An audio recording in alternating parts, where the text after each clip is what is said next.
উচ্চ মাধ্যমিক পরীক্ষার্থীদের শুভেচ্ছা বার্তা দেওয়ার জন্য সাউথ বাওয়ালি শক্তি সংঘ ক্লাবের সদস্যরা শুভেচ্ছা বার্তা দিতে যাওয়ার পথে বেশ কয়েকজন ব্যক্তি হঠাৎই চড়াও হয় ক্লাব সদস্যদের উপর। অভিযোগ, এই হামলায় 4 জনকে মারধর করা হয়। একজনের মাথায় গুরুতর আঘাত লাগে বলেও অভিযোগ। এই ঘটনার জেরে এলাকায় চাঞ্চল্য ছড়িয়ে পড়ে। ঘটনার প্রতিবাদে এলাকার মহিলারা বিক্ষোভ দেখাতে শুরু করেন।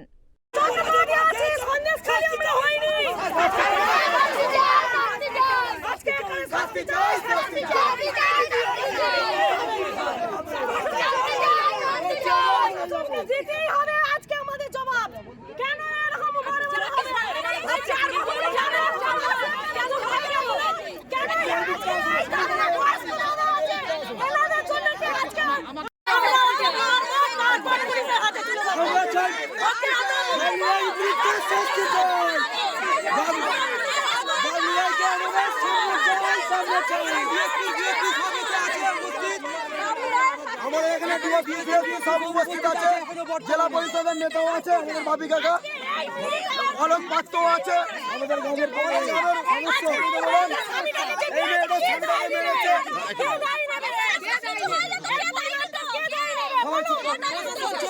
24 ঘন্টা টাইম নিয়েছে। 24 ঘন্টার মধ্যে যদি না কিছু হয় আমরা আইন হাতে তুলে নিতে বাধ্য হবো। প্রশাসনকে এটা জানিয়ে দেওয়া হচ্ছে।